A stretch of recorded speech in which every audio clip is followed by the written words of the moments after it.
Peace and power to all the people, man. Happy Friday. If you woke up, you winning. We back with another vid, another listen, man.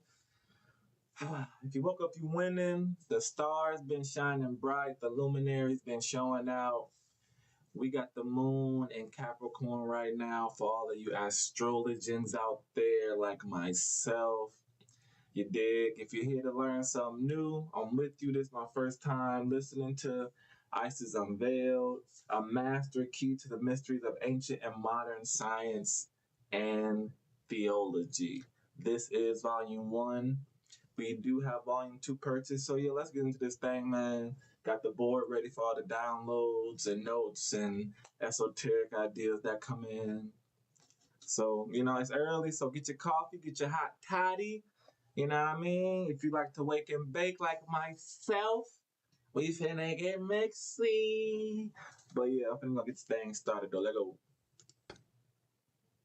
Think not my magic wonders wrought by aid of Stygian angels summoned up from hell, scorned and accursed by those who've essayed her gloomy divs and afrites to compel, but by perception of the secret powers of mineral springs in nature's inmost cell, of herbs in curtain of her greenest bowers, and of the moving stars o'er mountain tops and towers. Tasso, Canto 24. Who dares think one thing and another tell? My heart detests him as the gates of hell. Pope. If man ceases to exist when he disappears in the grave, you must be compelled to affirm that he is the only creature in existence whom nature or providence has condescended to deceive and cheat by capacities for which there are no available objects. Bulwer Lytton, Strange Story. The preface of Richard A. Proctor's latest work on astronomy, entitled Our Place Among Infinities, contains the following extraordinary words. It was their ignorance of the earth's place among infinities, which led the ancients to regard the heavenly bodies as ruling favorably or adversely the fates of men and nations, and to dedicate the days in sets of 7 to the 7 planets of their astrological system. Mr. Proctor makes two distinct assertions in this sentence. One, that the ancients were ignorant of the earth's place among infinities, and two, that they regarded the heavenly bodies as ruling favorably or adversely the fates of men and nations. We are very confident that there is at least good reason to suspect that the ancients were familiar with movements and placement and mutual relations of the heavenly bodies. The testimony of Plutarch, Professor Draper, and Jowett are sufficiently explicit. But we would ask Mr. Proctor how it happens, if the ancient astronomers were so ignorant of the law of the birth and death of worlds that, in the fragmentary bits which the hand of time has spared us of ancient lore, there should be, albeit couched in obscure language, so much information which the most recent discoveries of science have verified. Beginning with the 10th page of the work under notice, Mr. Proctor sketches for us the theory of the formation of our Earth, and for the successive changes through which it passed until it became habitable for man. In vivid colors, he depicts the gradual accretion of cosmic matter into gaseous spheres surrounded with a liquid, non-permanent shell, the condensation of both, the ultimate solidification of the external crust, the slow cooling of the mass, the chemical results following the action of intense heat upon the primitive earthly matter, the formation of soils and their distribution, the change in the constitution of the atmosphere, the appearance of vegetation and animal life, and finally the advent of man. Now let us turn to the oldest written records left us by the Chaldeans, the Hermetic Book of Numbers, and see what we shall find in the allegorical language of Hermes, Cadmus, or Thuti, the thrice great Trismegistus. In the beginning of time, the great Invisible One had his holy hands full of celestial matter, which he scattered throughout the infinity. And lo, behold, it became balls of fire and balls of clay, and they scattered like the moving metal into many smaller balls, and began their ceaseless turning. And some of them which were balls of fire became balls of clay, and the balls of clay became balls of fire. And the balls of fire were waiting their time to become balls of clay. And the others envied them and bided their time to become balls of pure divine fire. Could anyone ask a clear definition of the cosmic changes which Mr. Proctor so elegantly expounds? Here we have the distribution of matter through space, then its concentration into the spherical form, the separation of smaller spheres from the greater ones, axial rotation, the gradual change of orbs from the incandescent to the earthly consistence, and finally, the total loss of heat which marks their entrance into the stage of planetary death. The change of the balls of clay into balls of fire would be understood by materialists to indicate some such phenomena as the sudden ignition of the star in Cassiopeia, A.D. 1572, and the one in Serpentarius in 1604, which was noted by Kepler. But do the Chaldeans evince in this expression a profounder philosophy than of our day? Does this change into balls of pure divine fire signify a continuous planetary existence, correspondent with the spirit life of man, beyond the awful mystery of death? If worlds have, as the astronomers tell us, their periods of embryo, infancy, adolescence, maturity, decadence, and death, may they not, like man, have their continued existence in a sublimated ethereal or spiritual form? The Magians so affirm. They tell us that the fecund Mother Earth is subject to the same laws as every one of her children. At her appointed time she brings forth all created things. In the fullness of her day she is gathered to the tomb of worlds. Her gross material body slowly parts with its atoms under the inexorable law which demands their new arrangement in other combinations. Her own perfected vivifying spirit obeys the eternal attraction, which draws it down toward that central spiritual sun from which it was originally evolved, and which we vaguely know under the name of God. And the heaven was visible in 7 circles, and the planets appeared with all their signs, in star form, and the stars were divided and numbered with the rulers that were in them, and their revolving course was bounded with the air, and borne with a circular course through the agency of the divine Spirit.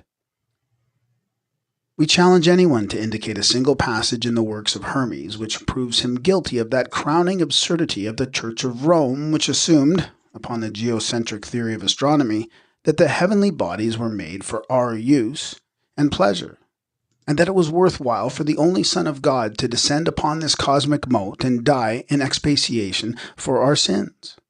Mr. Proctor tells us of a liquid non-permanent shell of uncongealed matter enclosing a viscous plastic ocean, within which there is another interior solid globe rotating. We, on our part, turn to the Magia Adamica of Eugenius Philalethes, published in 1650, and at page 12 we find him quoting from Trismegistus in the following terms. Hermes affirmeth that in the beginning the earth was a quagmire, or quivering kind of jelly, it being nothing else but water congealed by the incubation and heat of the divine spirit. Cum ad hoc, saith he, terra tremula esset, lucent sol compacta e.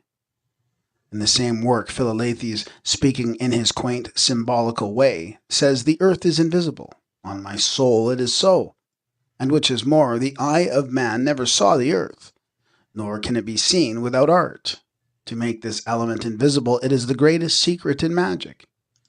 As for this faculent, gross body upon which we walk, it is a compost, and no earth, but it hath earth in it.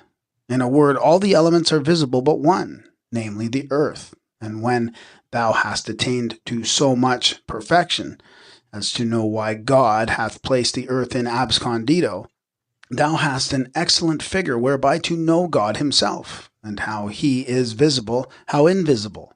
Ages before savants of the 19th century came into existence, a wise man of the Orient thus expressed himself in addressing the invisible deity, for the almighty hand that made the world of formless matter. There is much more contained in this language than we are willing to explain. But we will say that the secret is worth the seeking. Perhaps in this formless matter, the pre-Adamite earth, is contained a potency with which Messrs. Tyndall and Huxley would be glad to acquaint themselves. But to descend from universals to particulars, from the ancient theory of planetary evolution to the evolution of plant and animal life, as opposed to the theory of special creation, what does Mr. Proctor call the following language of Hermes, but an anticipation of the modern theory of evolution of species? when God has filled his powerful hands with those things which are in nature, and in that which compasseth nature, then shutting them close again, he said, Receive from me, O holy earth, that art ordained to be the mother of all, lest thou shouldst want anything. When presently opening such hands as it becomes a god to have, he poured down all that was necessary to the constitution of things. Here we have primeval matter imbued with the promise and potency of every future form of life, and the earth declared to be the predestined mother of everything that should thenceforth spring from her bosom. More definite is the language of Marcus Antoninus in his discourse to himself. The nature of the universe delights not in anything so much as to alter all things, and present them under another form. This is her conceit to play one game and begin another. Matter is placed before her like a piece of wax, and she shapes it to all forms and figures. Now she makes a bird, then out of the bird a beast, now a flower, then a frog, and she is pleased with her magical performances as men are with their own fancies. Before any of our modern teachers thought of evolution, the ancients taught us, through Hermes, that nothing can be abrupt in nature, that she never proceeds by jumps and starts, that everything in her works is slow harmony, and that there is nothing sudden, not even violent death. The slow development from pre-existing forms was a doctrine with the Rosicrucian Illuminati. The Tres Matra showed Hermes the mysterious progress of their work, before they condescended to reveal themselves to medieval alchemists. Now, in the Hermetic dialect, these three mothers are the symbol of light, heat, and electricity, or magnetism, the two latter being as convertible as the whole of the forces or agents which have a place assigned them in the modern force correlation. Synesius mentions books of stone which he found in the temple of Memphis, on which was engraved the following sentence: One nature delights in another, one nature overcomes another, one nature overrules another, and the whole of them are one. The inherent restlessness of matter is embodied in the saying of Hermes, Action is the life of Ta, and Orpheus calls nature the mother that makes many things, or the ingenious, the contriving, the inventive mother. Mr. Proctor says, All that is upon and within the earth, all vegetable forms and all animal forms, our bodies, our brains, are formed of materials which have been drawn in from those depths of space surrounding us on all sides. The Hermetists and the later Rosicrucians held that all things visible and invisible were produced by the contention of light with darkness, and that every particle of matter contains within itself a spark of the divine essence, or light, spirit, which, through its tendency to free itself from its entanglement and return to the central source, produced motion in the particles, and from motion forms were born. Says Hargrave Jennings, quoting Robertus de Fluctibus, Thus all minerals in the spark of life have the rudimentary possibility of plants and growing organisms. Thus all plants have rudimentary sensations which might, in the ages, enable them to perfect and transmute into locomotive new creatures, lesser or higher in their grade, or nobler or meaner in their functions. Thus all plants and all vegetation might pass off, by side roads, into more distinguished highways, as it were, of independent, completer advance, allowing their original spark to light, to expand and thrill with higher and more vivid force, and to urge forward with more abounding informed purpose, all wrought by planetary influence directed by the unseen spirits, or workers of the great original architect. Light, the first mentioned in Genesis, is termed by the Kabbalists Sephirah, or the divine intelligence, the mother of all Sephiroth, while the concealed wisdom is the father. Light is the first begotten and the first emanation of the Supreme, and light is life, says the evangelist. Both are electricity, the life principle, the anima mundi, pervading the universe, the electric vivifier of all things. Light is the great protean magician, and under the divine will of the architect, its multifarious, omnipotent waves gave birth to every form as well as to every living being. From its swelling, electric bosom springs matter and spirit. With its beams lie the beginning of all physical and chemical action. and of all cosmic and spiritual phenomena. It vitalizes and disorganizes. It gives life and produces death, and from its primordial point gradually emerged into existence with the myriads of worlds, visible and invisible celestial bodies. It was at the ray of this first mother, 1 and 3, that God, according to Plato, lighted a fire, which we now call the sun, and which is not the cause of either light or heat, but merely the focus, or as we might say, the lens by which the rays of the primordial light become materialized, are concentrated upon our solar system, and produce all the correlations of forces. So much for the first of Mr. Proctor's 2 propositions. Now for the second.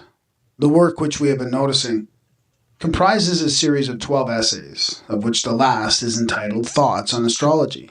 The author treats the subject with so much more consideration than is the custom of men of his class, that it is evident he has given it thoughtful attention. In fact, he goes so far as to say that, if we consider the matter aright, we must concede that of all the errors into which men have fallen in their desire to penetrate into futurity, astrology is the most respectable. We may even say the most reasonable.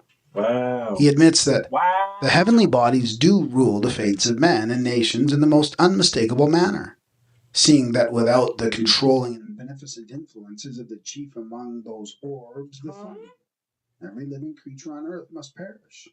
He admits also the influence of the moon, and sees nothing strange in the ancients' reasoning by analogy, that if 2 among these heavenly bodies were thus potent in terrestrial influences, it was natural that the other moving bodies known to the ancients should be thought to possess all their special powers.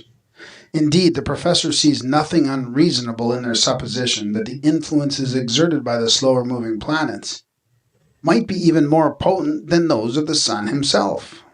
Mr. Proctor thinks that the system of astrology was formed gradually and perhaps tentatively.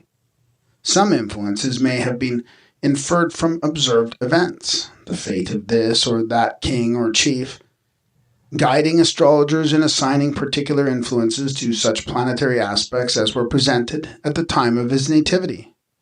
Others may have been invented and afterward have found a general acceptance, because confirmed by some curious coincidences. A witty joke may sound very prettily, even in a learned treatise, and the word coincidence may be applied to anything we are unwilling to accept. But a sophism is not a truism. Still less is it a mechanical demonstration, which alone ought to serve as a beacon. To astronomers, at least, astrology is a science as infallible as astronomy itself, with the condition, however, that its interpreters must be equally infallible. And it is in this condition, sine qua non, so very difficult of realization, that has always proved a stumbling block to both. Astrology is to exact astronomy what psychology is to exact physiology. In astrology and psychology, one has to step beyond the visible world of matter and enter into the domain of transcendent spirit. It is the old struggle between the Platonic and Aristotelian schools, and it is not in our century of Sadducean skepticism that the former will prevail over the latter. Mr. Proctor, in his professional capacity, is like the uncharitable person on the Sermon on the Mount, who is ever ready to attract public attention to the mote in his despised neighbor's eye, and overlook the beam in his own. Were we to record the failures and ridiculous blunders of astronomers, we are afraid they would be outnumbered by those of the astrologers. Present events fully vindicate Nostradamus, who has been so much ridiculed by our skeptics. In an old book of prophecies published in the 15th century, an edition of 1453, we read the following among other astrological predictions. In twice 200 years the bear, the crescent will assail, but if the cock and bull unite, the bear will not prevail. In twice 10 years again, let Islam know and fear, the cross shall stand, the crescent wane, dissolve and disappear. In just 200 years from the date of that prophecy, we had the Crimean War, during which the alliance of the Gallic cock and the English bull interfered with the political designs of the Russian bear. In 1856, the war was ended, and Turkey, or the Crescent, closely escaped destruction. In the present year, 1876, the most unexpected events of a political character have just taken place, and twice 10 years have elapsed since peace was proclaimed. Everything seems to bid fair for a fulfillment of the old prophecy. The future will tell whether the Muslim crescent, which seems indeed to be wanting, will irrevocably wane, dissolve, and disappear as the outcome of the present troubles. In explaining away the heterodox facts which he appears to have encountered in his pursuit of knowledge, Mr. Proctor is obliged more than once in his work to fall back upon these curious coincidences. One of the most curious of these is stated by him in a footnote, page 301, as follows. I do not here dwell on the curious coincidence, if indeed Chaldean astrologers had not discovered the ring of Saturn, that they showed the god corresponding within a ring in triple. Very moderate optical knowledge, such indeed as we may fairly infer from the presence of optical instruments among the Assyrian remains, might have led to the discovery of Saturnal rings and Jupiter's moons. Bel, the Assyrian Jupiter, he adds, was represented sometimes with 4 star-tipped wings, but it is possible that these are mere coincidences. In short, Mr. Proctor's theory of coincidence becomes finally more suggestive of miracle than the facts themselves. For coincidences, our friends the skeptics appear to have an unappeasable appetite. We have brought sufficient testimony in the preceding chapter to show that the ancients must have used as good optical instruments as we have now. Were the instruments in possession of Nebuchadnezzar of such moderate power, and the knowledge of his astronomers so very contemptible? When, according to Rawlinson's reading of the tiles, the Burj Nimrud, or Temple of Borsippa, had 7 stages, symbolical of the concentric circles of the 7 spheres, each built of tiles and metals to correspond with the color of the ruling planet of the sphere typified. Is it a coincidence again that they should have appropriated to each planet the color which our latest telescope discoveries show to be the real one? Or is it again a coincidence that Plato should have indicated in the Timaeus his knowledge of the indestructibility of matter, or conservation of energy, and correlation of forces? The latest word on modern philosophy, says Jowett, is continuity and development, but to Plato this is the beginning and foundation of science. The radical element of the oldest religions was essentially Sabaistic, and we maintain that their myths and allegories, if once correctly and thoroughly interpreted, will dovetail with the most exact astronomical notions of our day. We will say more, there is hardly a scientific law, whether pertaining to physical astronomy or physical geography, that could not be easily pointed out in the ingenious combinations of their fables. They allegorize the most important as well as the most trifling causes of the celestial motions. The nature of every phenomena was personified, and in the mythical biographies of the Olympic gods and goddesses, one well acquainted with the latest principles of physics and chemistry can find their causes, their interagencies, and mutual relations embodied in the deportment and course of action of the fickle deities. The atmospheric electricity in its neutral and latent states is embodied usually in demigods and goddesses, whose scene of action is more limited to earth and who, in their occasional flights to the higher deific regions, display their electric tempers always in strict proportion with the increase of distance from the earth's surface. The weapons of Hercules and Thor were never more mortal than when the gods soared into the clouds. We must bear in mind that before the time when the Olympian Jupiter was anthropomorphized by the genius of Phidias into the omnipotent god, the Maximus, the god of gods, and thus abandoned to the adoration of the multitudes, in the earliest and abstruse science of symbology he embodied in his person and attributes the whole of the cosmic forces. The myth was less metaphysical and complicated, but more truly eloquent as an expression of natural philosophy. Zeus, the male element of the creation, with Chthoniya, Vesta, the earth, and Metis, the water, the first of the Oceanides, the female principles, was viewed according to Porphyry and Proclus as the Zun Exun, the chief of living beings. In the Orphic theology, the oldest of all, metaphysically speaking, he represented both the Potentia and Actus, the unrevealed cause and the demiurge, or the active creator and an emanation from the invisible potency, in the latter demiurgic capacity in conjunction with his consorts. We find in him all the mightiest agents of cosmic evolution: chemical affinity, atmospheric electricity, attraction, and repulsion. It is in the following his representations in this physical qualification that we discover how well acquainted were the ancients with all the doctrines of physical science in their modern development. Later, in the Pythagorean speculations, Zeus became the metaphysical trinity, the monad evolving from its invisible self, the active cause, effect, and intelligent will, the whole forming the tetractys.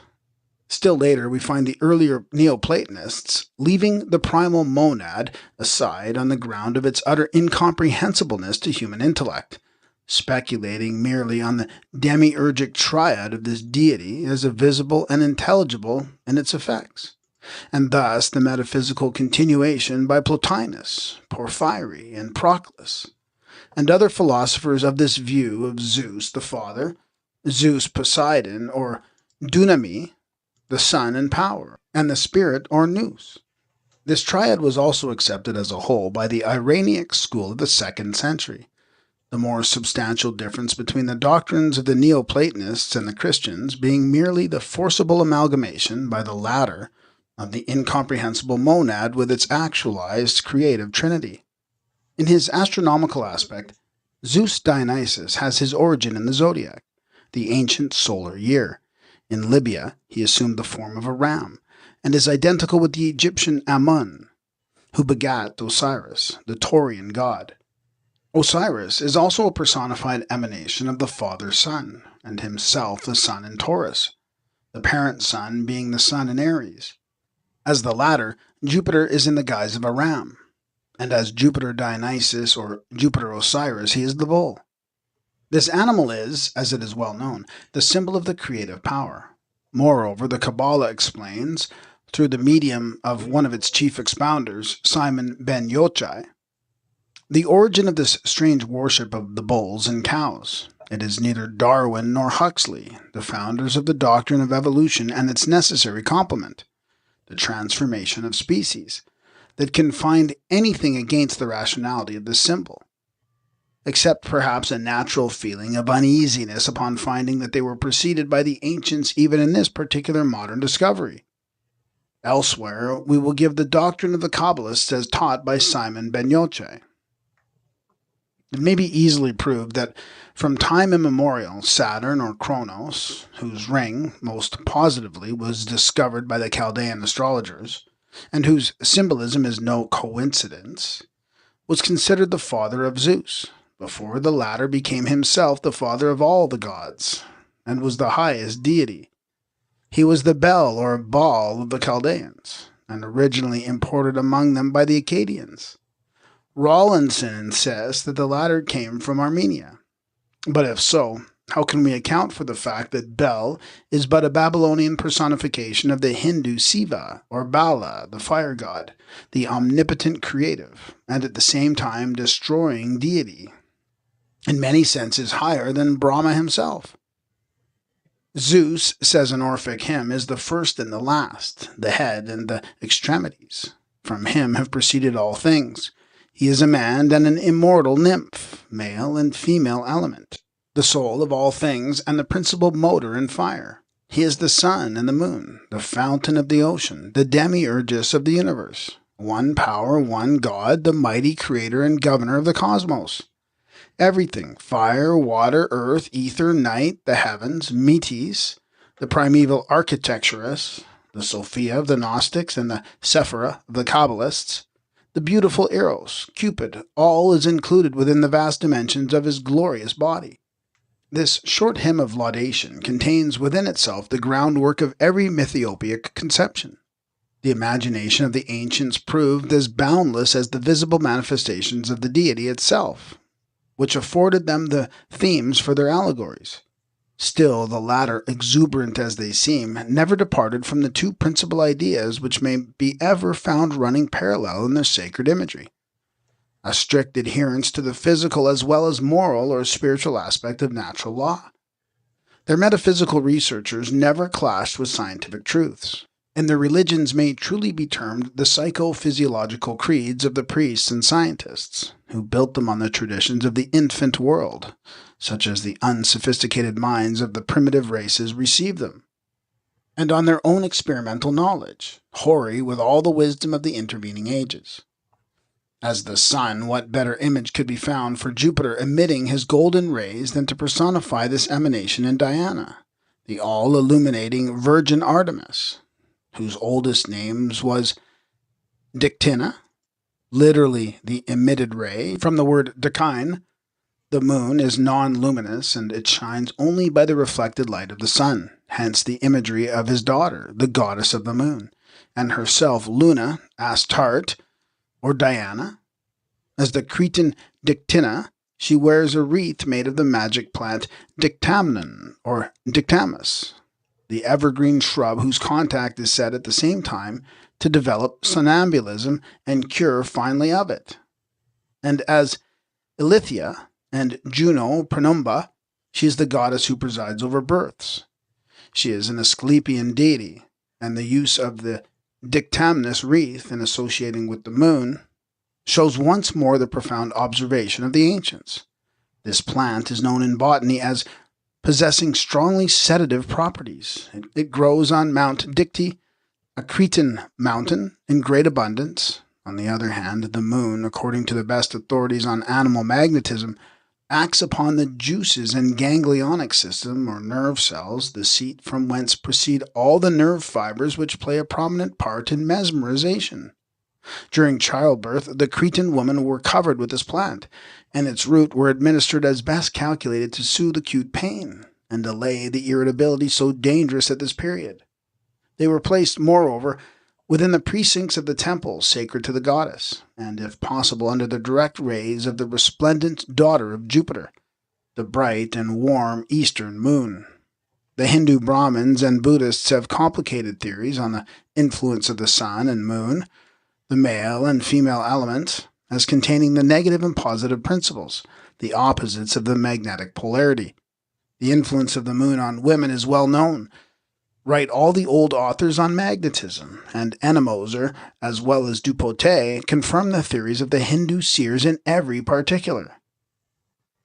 The marked respect paid by the Buddhists to the sapphire stone, which was also sacred to Luna, in every other country, may be found based on something more scientifically exact than a mere groundless superstition. They ascribe to it a sacred magical power, which every student of psychological mesmerism will readily understand, for its polished and deep blue surface produces extraordinarily somnambulic phenomena. The varied influence of the prismatic colors on the growth of vegetation, and especially that of the blue ray, has been recognized but recently. The academicians quarreled over the unequal heating power of the prismatic rays until a series of experimental demonstrations by General Pleasanton proved that under the blue ray, the most electric of all, animal and vegetable growth was increased to a magical proportion. Thus, Amoretti's investigations of the electric polarity of precious stones shows that the diamond, the garnet, the amethyst are negative E, while the sapphire is positive E. Thus, we are enabled to show that the latest experiments of science only corroborate that which was known to the Hindu sages before any of the modern academies were founded. An old Hindu legend says that Brahma Prajapati, having fallen in love with his own daughter Ushas, heaven, sometimes the dawn also, assumed the form of a buck, Risya, and Ushas that of a female deer, Rohit, and thus committed the first sin. Upon seeing such desecration, the gods felt so terrified that, uniting their most fearful-looking bodies, each god possessing as many bodies as he desires, they produced Bhatavan, the spirit of evil, who was created by them on purpose to destroy the incarnation of the first sin committed by the Brahma himself.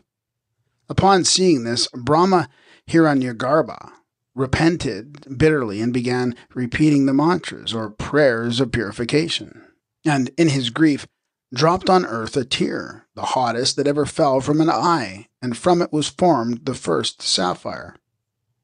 This half-sacred, half-popular legend shows that the Hindus knew which was the most electric of all the prismatic colors.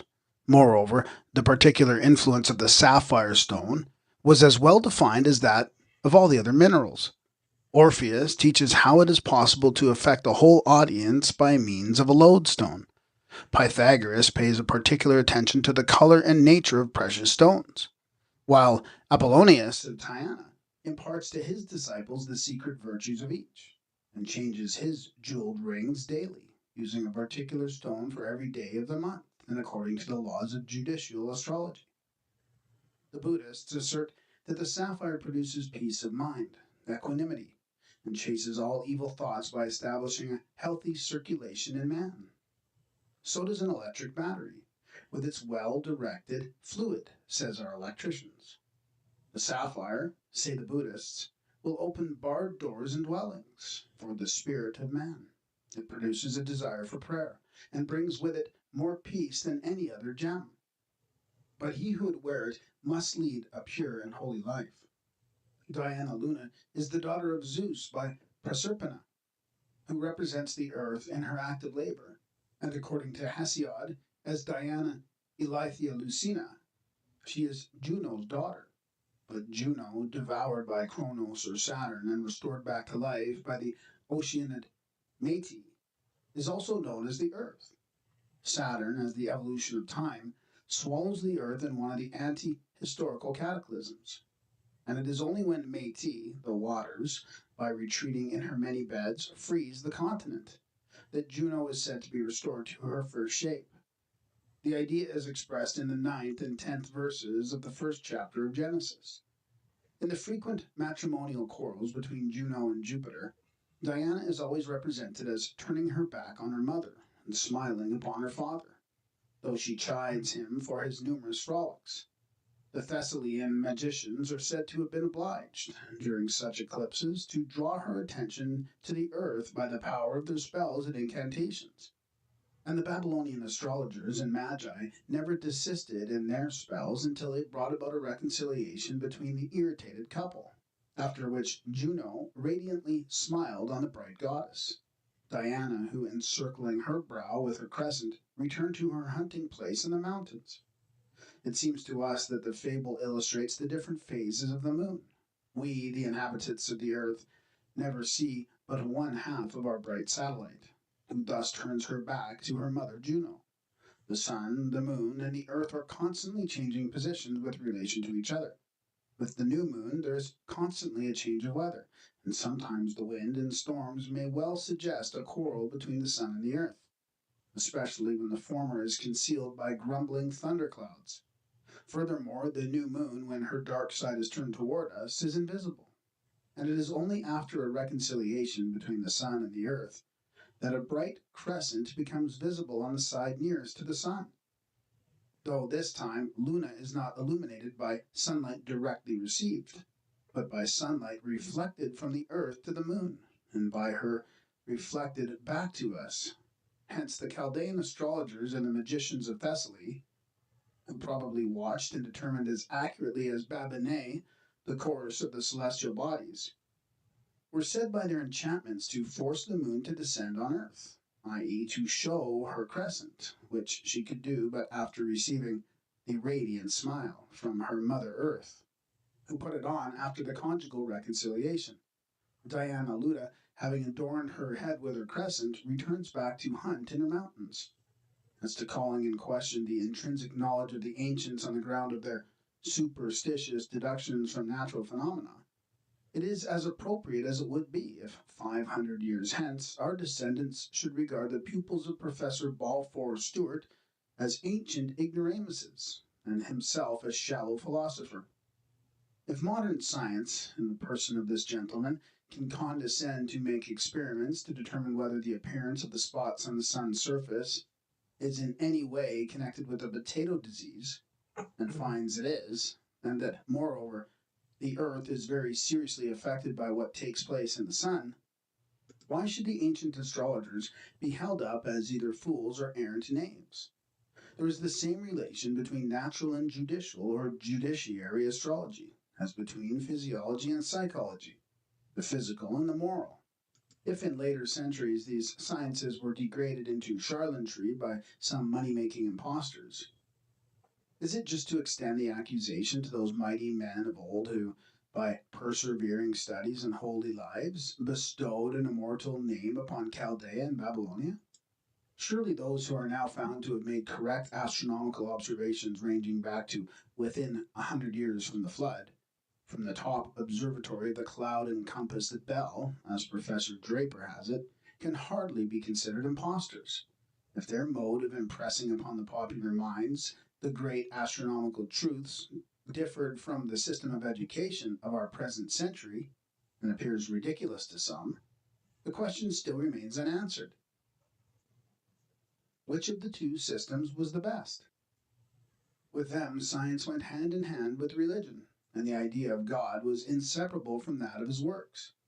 And while in the present century there is not one person out of 10,000 who knows, if he ever knew the fact at all, that the planet Uranus is next to Saturn, and revolves about the Sun in 84 years, and that Saturn is next to Jupiter, and takes 29.5 years to make one complete revolution in its orbit, while Jupiter performs his revolution in 12 years. The uneducated masses of Babylon and Greece, having impressed on their minds that Uranus was the father of Saturn and Saturn that of Jupiter, considering them furthermore deities as well as their satellites in attendance, we may perhaps infer from it that while Europeans only discovered Uranus in 1781, a curious coincidence is to be noticed in the above myths. We have but to open the most common book on astrology and compare the descriptions embraced in the fable of the 12 houses with the most modern discoveries of science as to the nature of the planets and the elements in each star, to see that without any spectroscope the ancients were perfectly well acquainted with the same. Unless the fact is again regarded as a coincidence, we can learn to a certain extent of the degree of the solar heat, light, and nature of the planet's extent, of the degree of the solar heat, light, and nature of the planets by simply studying their symbolic representations in the Olympic gods, and the 12 signs of the zodiac, to each of which in astrology is attributed a particular quality. If the goddesses of our own planet vary in no particular from the other gods and goddesses, but all have a like physical nature, does not this imply that the sentinels who watch from the top of Bel's tower, by day as well as by night, holding communion with the ehumerized deities, had remarked before ourselves the physical unity of the universe and the fact that the planets above are made of precisely the same chemical elements as our own?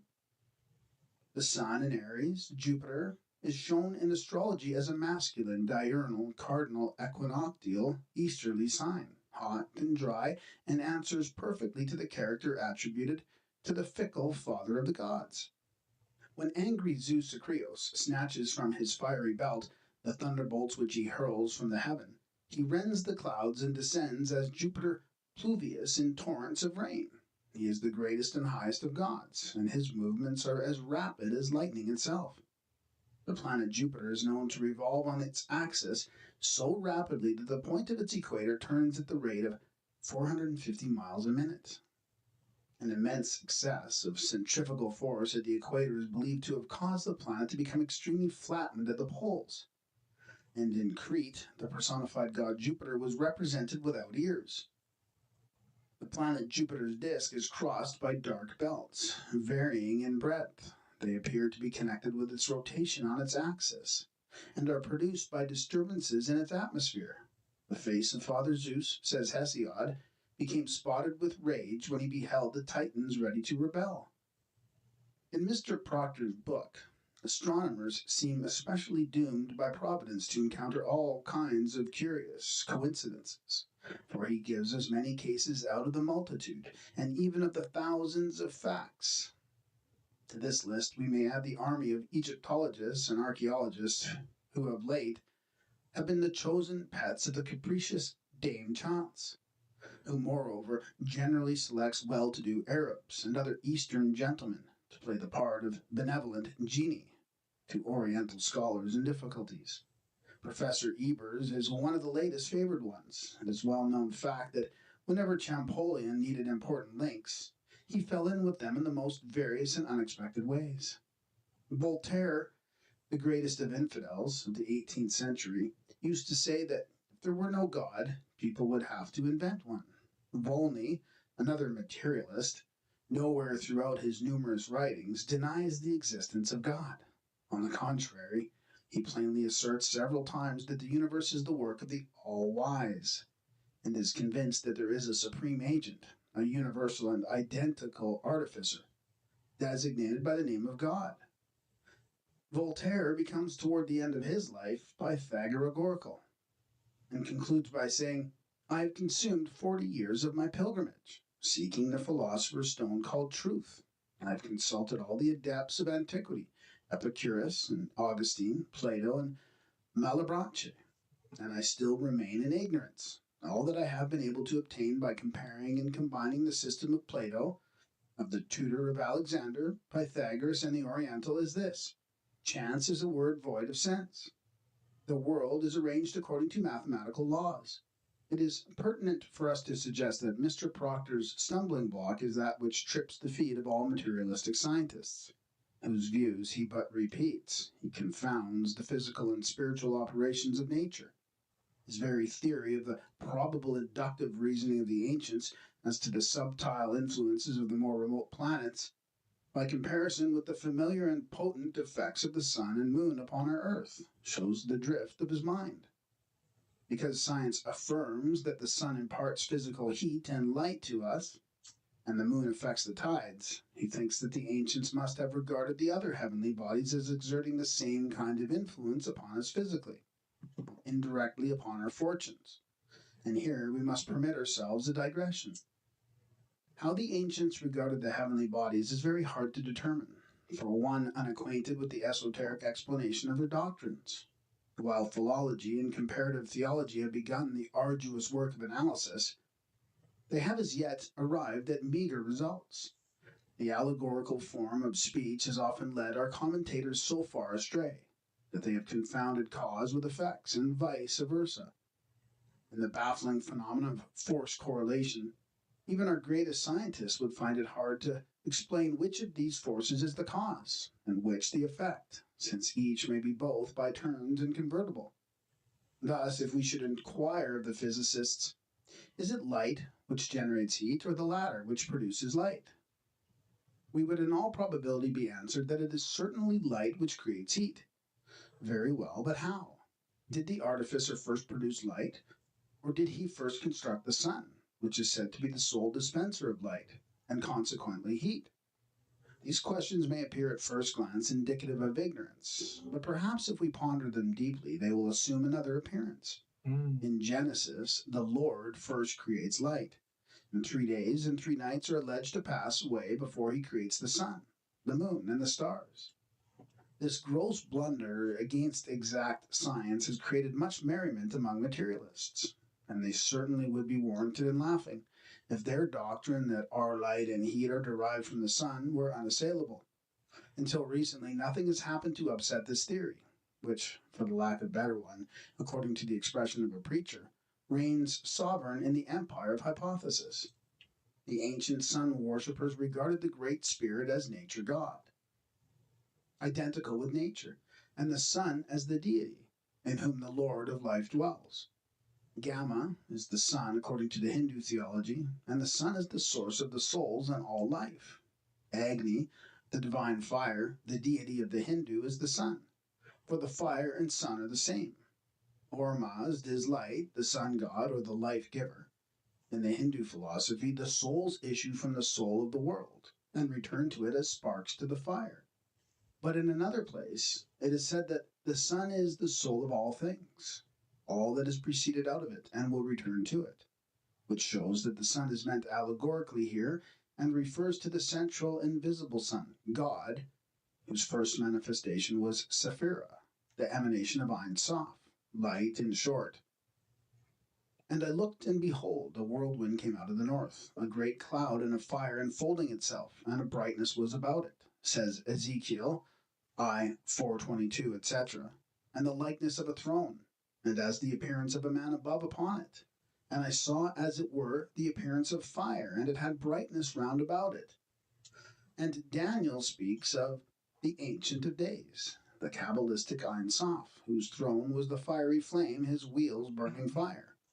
A fiery stream issued and came forth from before him, like the pagan Saturn, who had his castle of flame in the seventh heaven. The Jewish Jehovah had his castle of fire over the seventh heavens. If the limited space of the present work would permit, we might easily show that none of the ancients, the sun worshippers included, regarded our visible sun otherwise than an emblem of their metaphysical and visible central sun god. Moreover, they did not believe what our modern science teaches us, namely that light and heat proceed from our sun, and that it is this planet which imparts all life to our visible nature. His radiance is undecaying, says the Rig Veda. The intensely shining, all-pervading, unceasing, undecaying rays of Agni desist not, neither day nor night. This evidently related to the spiritual central sun, whose rays are all-pervading and unceasing, the eternal and boundless life-giver. He, the point, the center, which is everywhere, of the circle which is nowhere, the ethereal, spiritual fire, the soul and spirit of the all-pervading, mysterious ether, the despair and puzzle of the materialist, who will someday find that which causes the numberless cosmic forces to manifest themselves in eternal correlation is but a divine electricity, or rather galvanism, and that the sun is but one of the myriad magnets disseminated through space, a reflector, as General Pleasanton has it, that the sun has no more heat in it than the moon or the space-crowding host of sparkling stars, that there is no gravitation in the Newtonian sense, but only magnetic attraction and repulsion, and that it is by their magnetism that the planets of the solar system have their motions regulated in their respective orbits by the still more powerful magnetism of the sun, not by their weight or gravitation. This and much more they may learn, but until then we must be content with being merely laughed at, instead of being burned alive for impiety, or shut up in an insane asylum. The laws of Manu are the doctrines of Plato, Philo, Zoroaster, Pythagoras, and of the Kabbalah. The esotericism of every religion may be solved by the latter. The Kabbalistic doctrine of the allegorical Father and Son is identical with the groundwork of Buddhism. Moses could not reveal to the multitude the sublime secrets of religious speculation, nor the cosmogony of the universe, the whole resting upon the Hindu illusion, a clever mask veiling the sanctum sanctorum, and which has misled so many theological commentators. The Kabbalistic heresies receive an unexpected support in the heterodox theories of General Pleasanton. According to his opinions, which he supports on far more unimpeachable facts than orthodox scientists theirs, the space between the sun and the earth must be filled with a material medium, which, as so far as we can judge from his description, answers to our Kabbalistic astral light. The passage of light through this must produce enormous friction. Friction generates electricity, and it is this electricity and its correlative magnetism which forms those tremendous forces of nature that produce in, on, and about our planet the various changes which we everywhere encounter. He proves that the terrestrial heat cannot be directly derived from the sun, for heat ascends. The force by which heat is affected is a repellent one, he says, and as it is associated with positive electricity, it is attracted to the upper atmosphere by its negative electricity, always associated with cold, which is opposed to positive electricity. He strengthens his position by showing that the earth, which when covered with snow cannot be affected by the sun's rays, is warmest where the snow is deepest. This he explains upon the theory that the radiation of heat from the interior of the earth, positively electrified, meeting at the surface of the earth with the snow in contact with it, negatively electrified produces the heat. Thus he shows that it is not at all to the sun that we are indebted for light and heat. That light is a creation sui generis, which sprung into existence at the instant when the deity willed and uttered the fiat, "Let there be light," and that is the independent material agent which produces heat by friction, on account of its enormous and incessant velocity. In short, it is the first Kabbalistic emanation to which General Pleasanton introduces us, that Sephira, or divine intelligence, the female principle, which, in unity with Ein Sof, For divine wisdom, male principle produced everything visible and invisible. He laughs at the current theory of the incandescence of the sun and its gaseous substance. The reflection from the photosphere of the sun, he says, passing through planetary and stellar spaces, must have thus created a vast amount of electricity and magnetism. Electricity, by the union of its opposite polarities, evolves heat and imparts magnetism to all substances capable of receiving it. The sun, planets, stars, and nebulae are all magnets, etc. If this courageous gentleman should prove his case, future generations will have but little disposition to laugh at Paracelsus and his sidereal or astral light, and at his doctrine of the magnetic influence exercised by the stars and planets upon every living creature, plant, or mineral of our globe. Moreover, if the Pleasanton hypothesis is established, the transcendent glory of Professor Tyndall will be rather obscured. According to public opinion, the general makes a terrible onslaught on the learned physicist for attributing to the sun calorific effects experienced by him in an alpine ramble that were simply due to his own vital electricity. The prevalence of such revolutionary ideas in science embolden us to ask the representatives of science whether they can explain why the tides follow the moon in her circling motion. The fact is, they cannot demonstrate even so familiar a phenomenon as this, one that has no mystery for even the neophytes in alchemy and magic. We would also like to learn whether they are equally incapable of telling us why the moon's rays are so poisonous, even fatal to some organisms. Why in some parts of Africa and India a person sleeping in the moonlight is often made insane. Why the crisis of certain diseases correspond with lunar changes. Why somnambulists are more affected at her full, and why gardeners, farmers, and woodmen cling so tenaciously to the idea that vegetation is affected by lunar influences. Several of the mimosae alternately open and close their petals as the full moon emerges from or is obscured by clouds.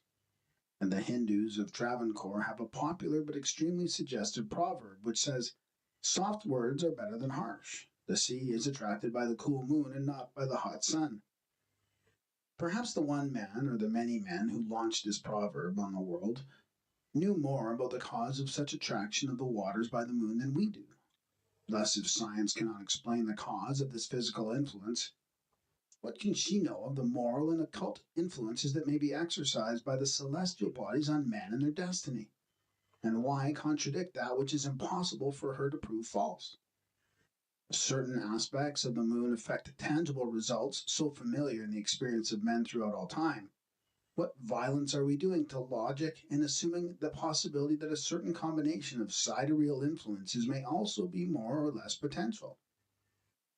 If the reader will recall what is said by the learned authors of the unseen universe as to the positive effect produced upon the universal ether by so small a cause as the evolution of thought in a single human brain, how reasonable it will be to appear that the terrific impulses imparted to this common medium by the sweep of the myriad blazing orbs that are rushing through the interstellar depths should affect us upon the earth which we live in a powerful degree. If astronomers cannot explain to us the occult law by which the drifting particles of cosmic matter aggregate into worlds, and then take their places in the majestic procession which is ceaselessly moving around some central point of attraction, how can anyone assume to say what mystic influences may or may not be darting through space and affecting the issues of life upon this and other planets? Almost nothing is known of the laws of magnetism and the other imponderable agents, almost nothing of their effects upon our bodies and minds.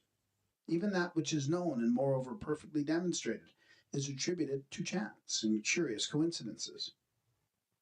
But we do know by these coincidences that there are periods when certain diseases, propensities, fortunes, and misfortunes of humanity are more rife than at others.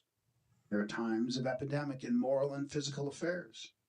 In one epoch, the spirit of religious controversy will arouse the most ferocious passions of which human nature is susceptible, provoking mutual persecution, bloodshed, and wars. At another, an epidemic of resistance to constituted authority will spread over half the world, as in the year 1848. rapid and simultaneous as the most virulent bodily disorder.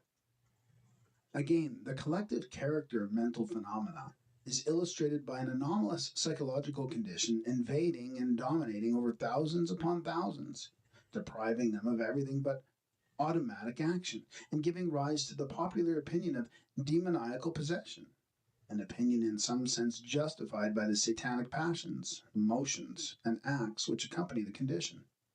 At one period, the aggregate tendency is to retirement and contemplation. Hence, the countless votaries of monachism and anchoritism.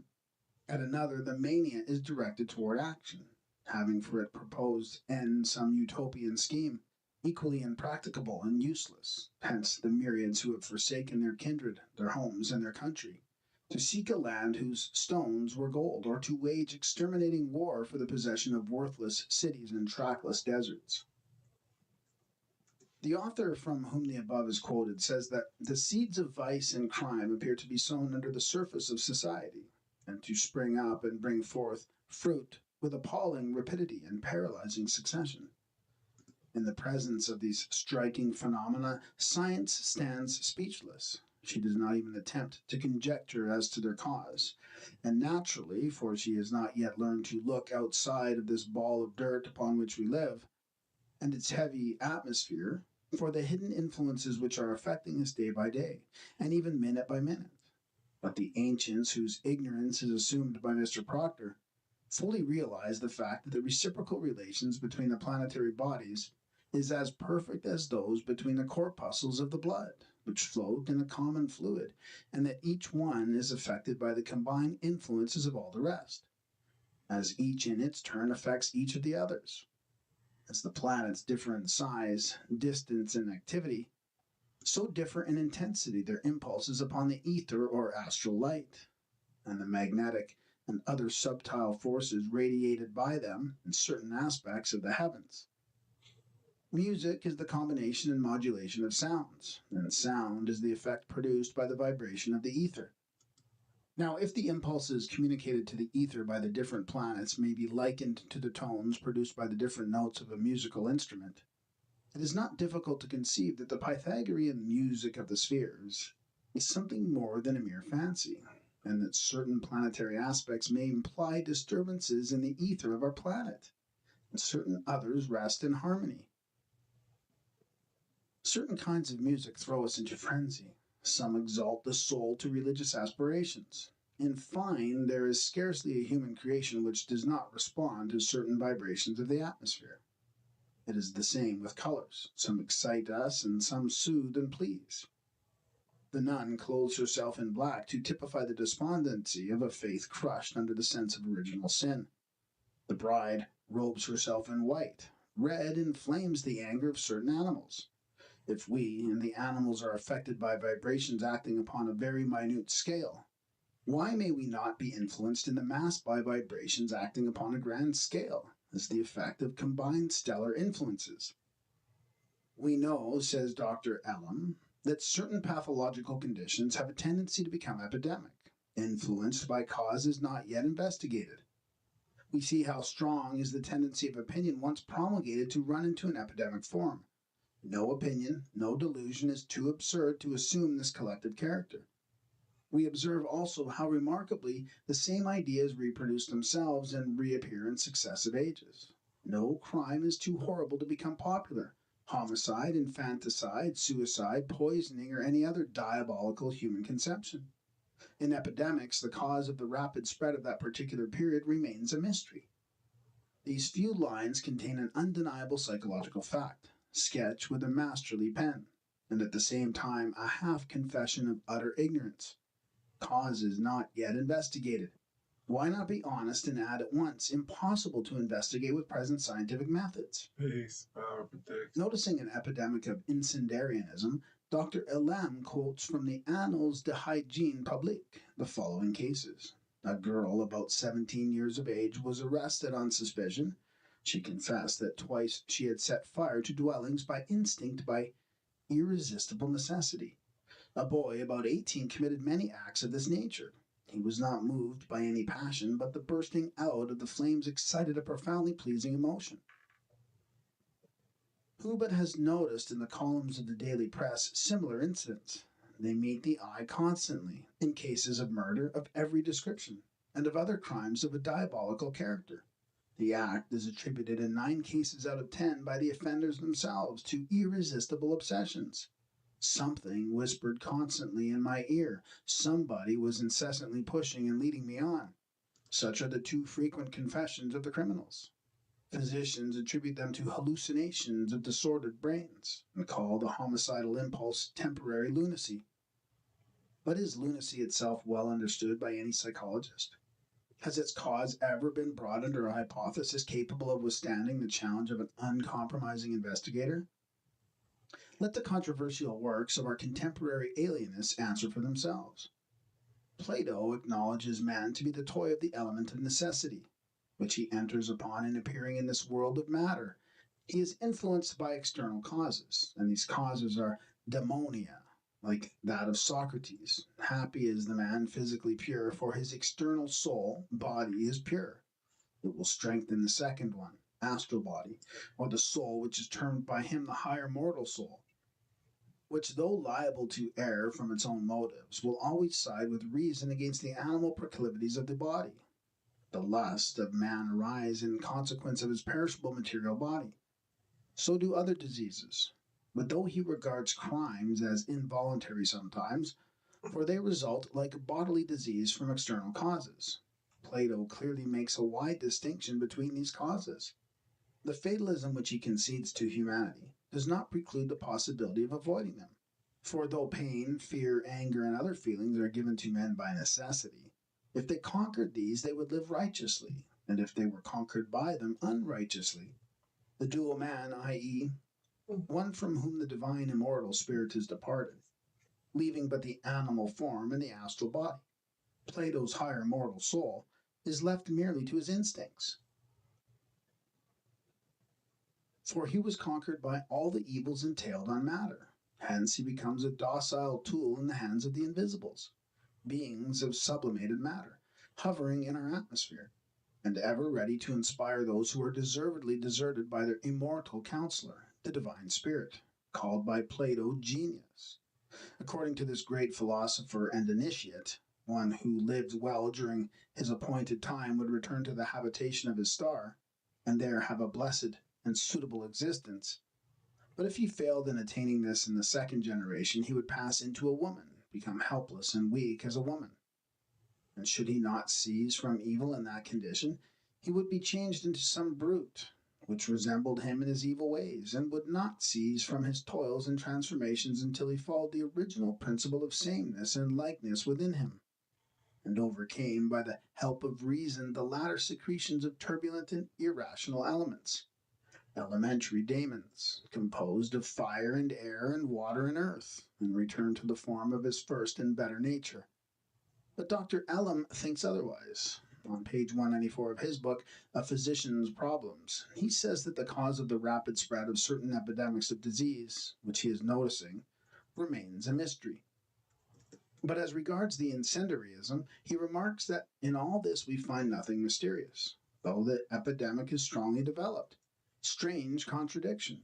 De Quincey, in his paper entitled Murder Considered as One of the Fine Arts, treats of the epidemic of assassination between 1588 and 1635, by which 7 of the most distinguished characters of the time lost their lives at the hands of assassins, and neither he nor any other commentator has been able to explain the mysterious cause of this homicidal mania. If we press these gentlemen for an explanation, which as pretended philosophers they are bound to give us, we are answered that it is a great deal more scientific to assign for such epidemics agitation of the mind, a time of political excitement, 1830, imitation and impulse, excitable and idle boys and hysterical girls, than to be absurdly seeking for the verification of superstitious traditions in a hypothetical astral light.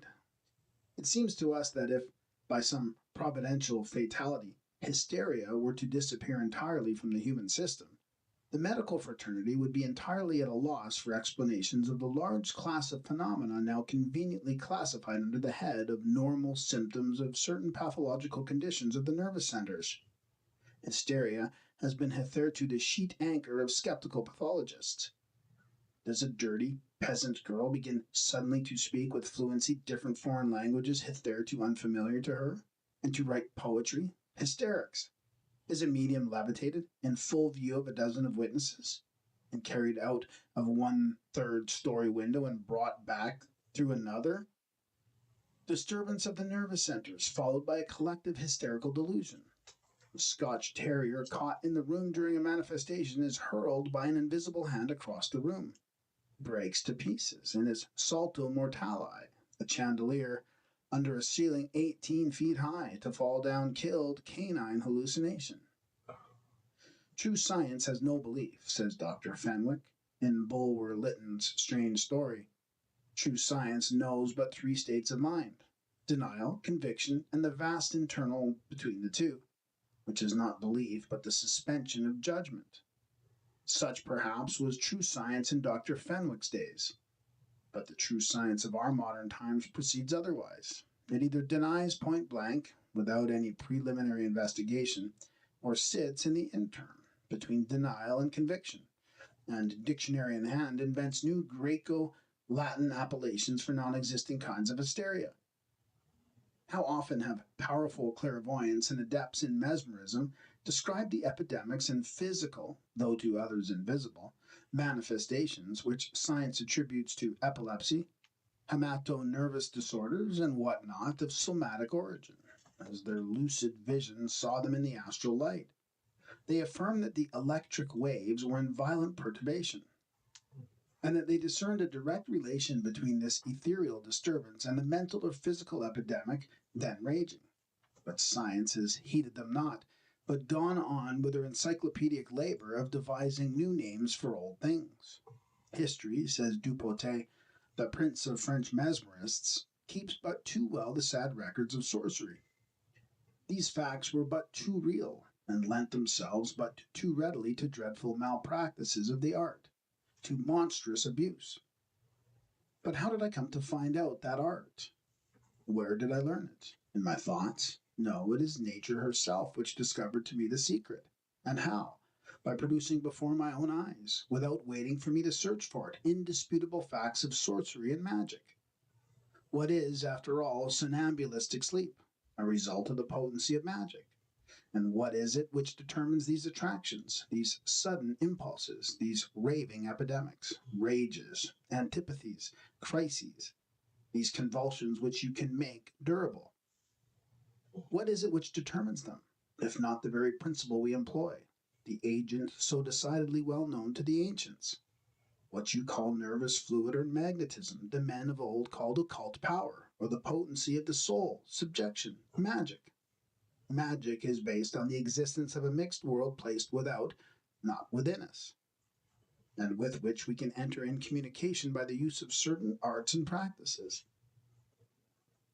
An element existing in nature, unknown to most men, gets a hold of a person and withers and breaks him down, as the fearful hurricane does a bulrush. It scatters men far away. It strikes them in 1,000 places at the same time, without their perceiving the invisible foe, or being able to protect themselves.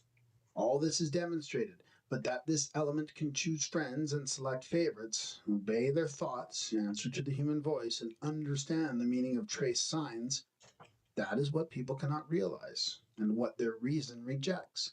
And that is what I saw, and I can say it here most emphatically, that for me it is a fact and a truth demonstrated forever. If I entered into greater details, one could readily understand that there do exist around us, as in ourselves, mysterious beings who have power and shape, who enter and go out at will, notwithstanding the well-closed doors.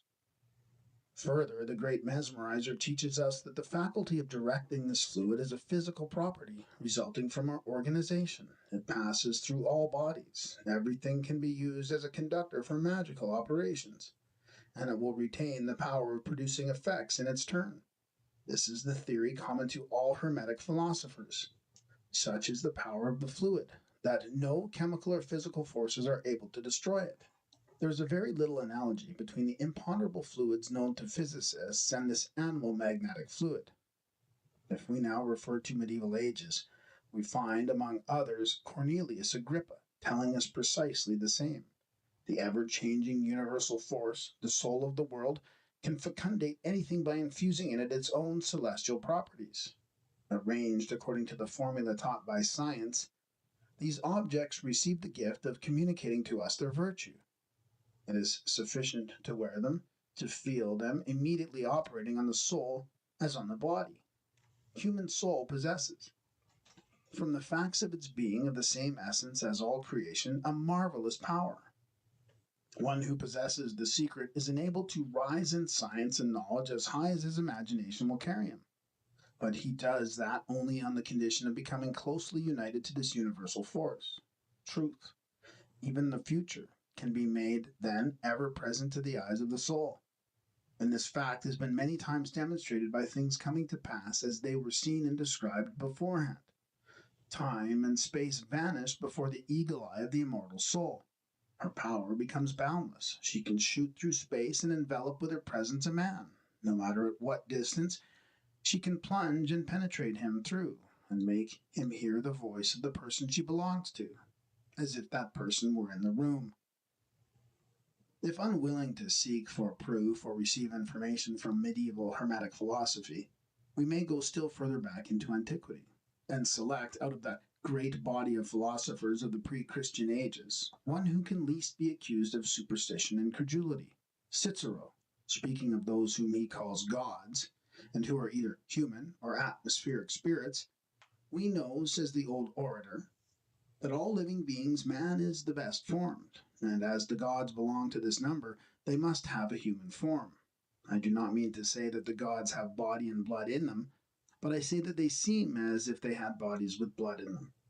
Epicurus, from whom hidden things were as tangible as if he had touched them with his finger, teaches us that gods are not generally visible, but that they are intelligible, that they are not bodies having a certain solidity, but that we can recognize them for their passing images, that as there are atoms enough in the infinite space to produce such images, they are produced before us and make us realize what are these happy immortal beings. When the initiate, says Levi, in his turn, has become quite lucid, he communicates and directs at will the magnetic vibrations in the mass of astral light. Transformed in human light at the moment of the conception, the light, becomes the first envelope of the soul. By combination with the subtlest fluids, it forms the ethereal body, or the sidereal phantom, which is entirely disengaged only at the moment of death. To protect this ethereal body, and no matter what distance, to render it more objective and tangible by condensing over its fluidic form the waves of the parent essence, is the great secret of the adept magician. Theurgical magic is the last expression of occult psychological science. The academicians reject it as a hallucination of diseased brains, or brand it with the opprobrium of charlatanry. We deny to them most emphatically the right of expressing their opinion on a subject which they have never investigated. They have no more right, in their present state of knowledge, to judge of magic and spiritualism than a Fiji Islander to venture his opinion about the labors of Faraday or Agassiz. About all they can do on any one day is to correct the errors of the preceding day. Nearly 3,000 years ago, earlier than the days of Pythagoras, the ancient philosophers claimed that light was ponderable, hence matter, and that light was force. The corpuscular theory, owing to certain Newtonian failures to account for it, was laughed down, and the undulatory theory, which proclaimed light imponderable, accepted. And now the world is startled by Mr. Crookes weighing light with his radiometer.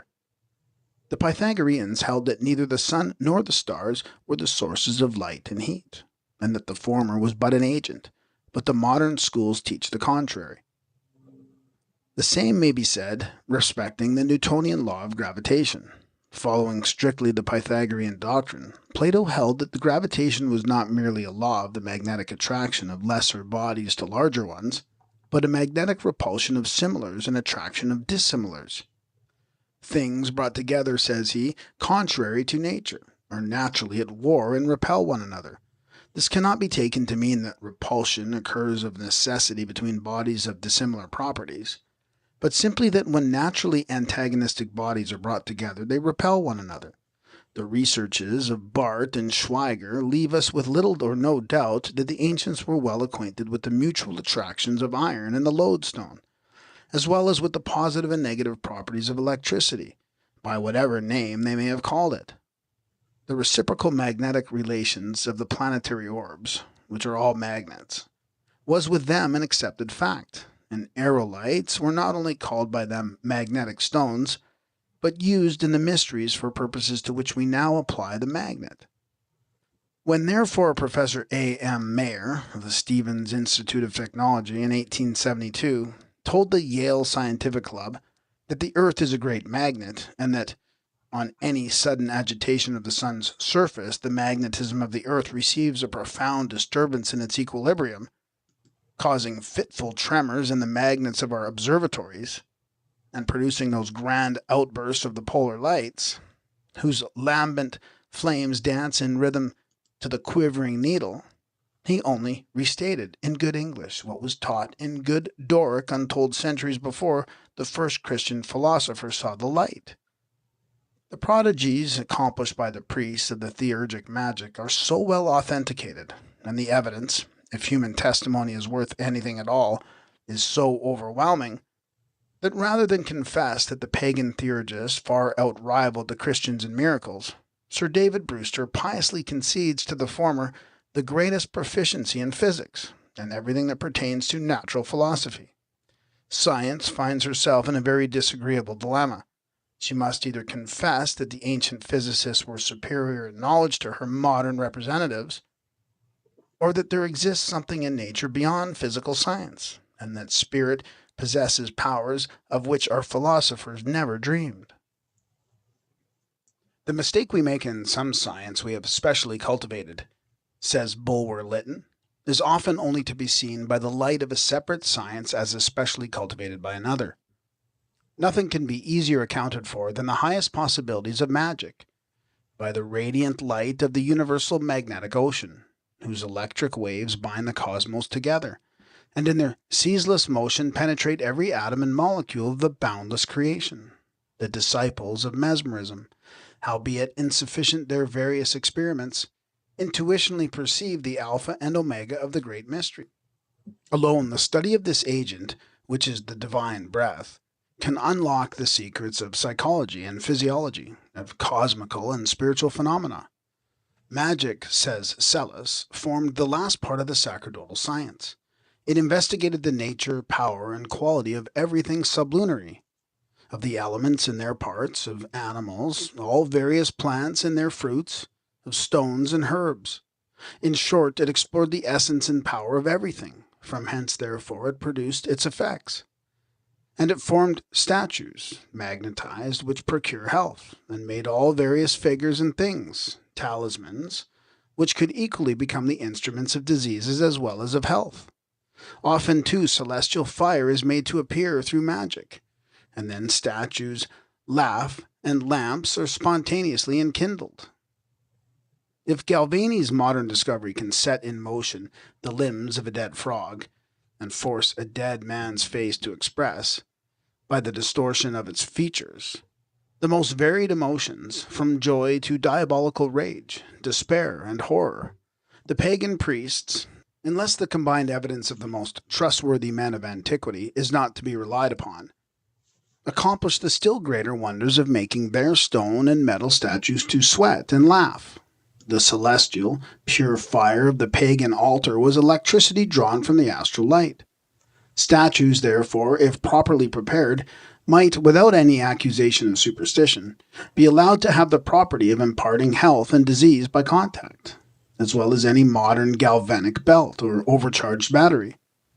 Scholastic skeptics, as well as the ignorant materialists, have greatly amused themselves for the last 2 centuries over the absurdities attributed to Pythagoras by his biographer, Iamblichus. The Samian philosopher is said to have persuaded a she-bear to give up eating human flesh, to have forced a white eagle to descend to him from the clouds, and to have subdued him by stroking him gently with the hand, and by talking to him. On another occasion, Pythagoras actually persuaded an ox to renounce eating beans by merely whispering in the animal's ear. O ignorance and superstition of our forefathers, how ridiculous they appear in the eyes of our enlightened generations. Let us, however, analyze this absurdity. Every day we see unlettered men, proprietors of strolling menageries, taming and completely subduing the most ferocious animals, merely by the power of their irresistible will. Nay, we have at the present moment in Europe several young and physically weak girls, under 20 years of age, fearlessly doing the same thing. Everyone has either witnessed or heard of the seemingly magical power of some mesmerizers and psychologists. They are able to subjugate their patients for any length of time. Regazzoni, the mesmerist, who excited such wonder in France and London, has achieved far more extraordinary feats than what is attributed above to Pythagoras. Why, then, accuse the ancient biographers of such men as Pythagoras and Apollonius of Tyana of either willful misrepresentation or absurd superstition? When we realize that the majority of those who are so skeptical as to the magical powers possessed by the ancient philosophers, who laugh at the old theogonies and the fallacies of mythology, nevertheless have an implicit faith in the records and inspiration of their Bible, hardly daring to doubt even that monstrous absurdity that Joshua arrested the course of the sun, we may well say amen to Godfrey Higgins' just rebuke, when I find, he says, learned men believing Genesis literally, which the ancients, with all their failings, had too much sense to receive except allegorically. I am tempted to doubt the reality of the improvement of the human mind. One of the very few commentators on Old Greek and Latin authors who have given their just dues to the ancients for their mental development is Thomas Taylor. In his translation of Iamblichus's Life of Pythagoras, we find him remarking as follows: since Pythagoras, as Iamblichus informs us, was initiated in all the mysteries of Byblus and Tyre, in the sacred operations of the Syrians, and in the mysteries of the Phoenicians, and also that he spent 22 years in the Aditya of temples in Egypt, associated with the Magians in Babylon, and was instructed by them in their venerable knowledge, it is not at all wonderful that he was skilled in magic or theurgy, and was therefore able to perform things which surpass merely human power, and which appear to be perfectly incredible to the vulgar. The universal ether was not, in their eyes, simply a something stretching, tenantless, throughout the expanse of heaven. It was a boundless ocean peopled like our familiar seas with monstrous and minor creatures, and having in its every molecule the germs of life. Like the finny tribes which swarm in our oceans and smaller bodies of water, each kind having its habitat in some spot to which it's curiously adapted, some friendly and some inimical to man, some pleasant and some frightful to behold, some seeking the refuge of quiet nooks and landlocked harbors, and some traversing great areas of water. The various races of the elemental spirits were believed by them to inhabit the different portions of the great ethereal ocean, and to be exactly adapted to their respective conditions. If we will only bear in mind the fact that the rushing of planets through space must create as absolute a disturbance in this plastic and attenuated medium as the passage of a cannon shot does in the air of that of a steamer in the water, and on a cosmic scale we can understand that certain planetary aspects, admitting our premises to be true, may produce much more violent agitation and cause much stronger currents to flow in a given direction than others. The same premises conceded, we may also see why, by various aspects of the stars, shoals of friendly or hostile elementals might be poured in upon our atmosphere, or some particular portion of it, and make the fact appreciable by the effects which ensue. According to the ancient doctrines, the soulless elemental spirits were evolved by the ceaseless motion inherent in the astral light. Light is force, and the latter is produced by the will. As this will proceeds from an intelligence which cannot err, for it has nothing of the material organs of human thought in it, being the superfine pure emanation of highest divinity itself, Plato's father, it proceeds from the beginning of time, according to immutable laws, to evolve the elementary fabric requisite for subsequent generations of what we term human races. All of the latter, whether belonging to this planet or to some other of the myriads in space, have their earthly bodies evolved in the Matrix out of the bodies of a certain class of these elemental beings, which have passed away in the invisible worlds. In the ancient philosophy, there was no missing link to be supplied by what Tyndall calls a educated imagination, no hiatus to be filled with volumes of materialistic speculations made necessary by the absurd attempt to solve an equation with but yet one set of quantities. Our ignorant ancestors traced the law of evolution throughout the whole universe, as by gradual progression from the star cloudlet to the development of the physical body of man, the rule holds good. So far, the universal ether to the incarnate human spirit, they traced one uninterrupted series of entities. These evolutions were from the world of spirit into the world of gross matter, and through that back again to the source of all things. The descent of species was to them a descent from the spirit, primal source of all, to the degradation of matter. In this complete chain of unfoldings, the elementary, spiritual beings had as distinct a place midway between the extremes as Mr. Darwin's missing link between the ape and man. No author in the world of literature ever gave a more truthful or more poetical description of these beings than Sir E. Bulwer Lytton, the author of Zanoni, now himself a thing not of matter, but an idea of joy and light. His words sound more like the faithful echo of memory than the exuberant outflow of mere imagination. Man is arrogant in proportion of his ignorance. He makes the wise Menure say to Glinden, for several ages he saw in the countless worlds that sparkle through space like the bubbles of a shoreless ocean, only the petty candles that Providence has been pleased to light for no other purpose but to make the night more agreeable to man. Astronomy has corrected this delusion of human vanity, and man now reluctantly confesses that the stars are worlds larger and more glorious than his own. Everywhere, then, in this immense design, science brings new life to light. Reasoning, then, by evident analogy, is not a leaf, if not a drop of water, but is no less than yonder star, a habitable and breathing world. Nay, if even man himself is a world to other lives, and millions and myriads dwell in the rivers of his blood, and inhabit man's frame, as man inhabits earth.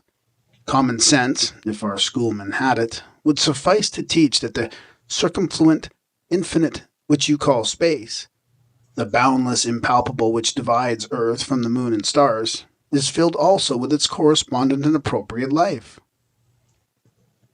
Is it not a visible absurdity to suppose that being is crowded upon every leaf, and yet absent from the immensities of space?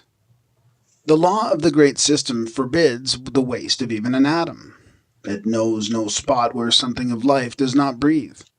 Well then, can you conceive that space, which is the infinite itself, is alone a waste, is alone lifeless, is less useful to the one design of universal being than the peopled leaf, than the swarming globule? The microscope shows you the creatures on the leaf.